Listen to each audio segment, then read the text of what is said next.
हमारे देश में 8 लाख करोड़ का इंपोर्ट है क्रूड ऑयल का।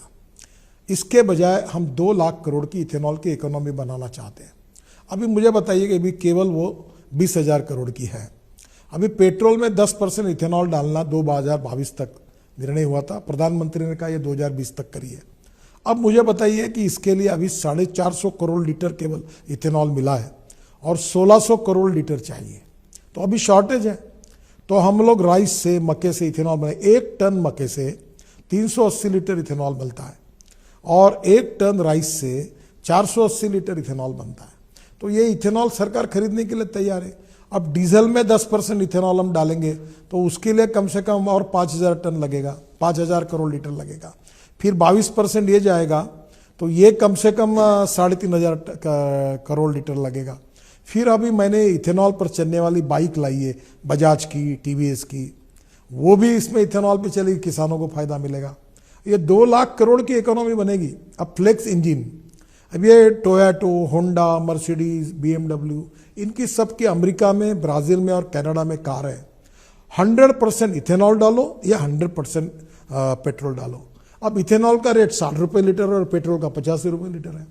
इथेनॉल सस्ता है, ग्रीन फ्यूल है, किसानों का है और इको फ्रेंडली है, पोल्यूशन भी नहीं होता।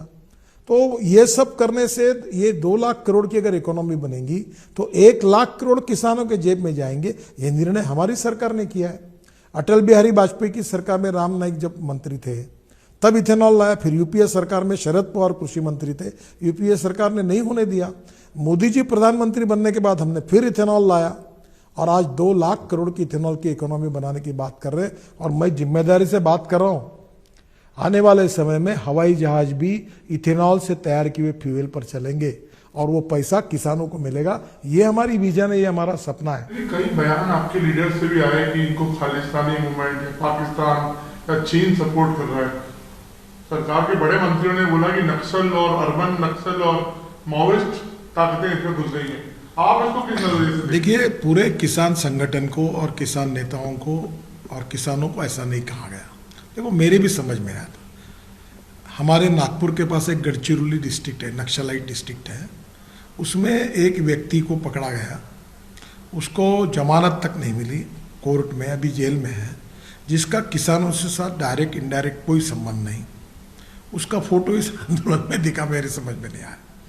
दिल्ली में जिन्होंने एंटी नेशनल भाषण दिए और जिनका कोई देश के साथ संबंध नहीं और किसानों के साथ कोई संबंध नहीं, जिनका किसानों के मांगों से डायरेक्ट इनडायरेक्ट लेना, उनके फोटो दिखे हैं। तो मुझे बताइए कि ये कैसे आए इसमें। तो कुछ तत्व ऐसे हैं, सब संगठन और किसान ऐसे नहीं है, जो इस आंदोलन का फायदा लेकर किसानों को गुमराह करने की कोशिश कर रहे हैं और मुझे लगता है वो गलत है।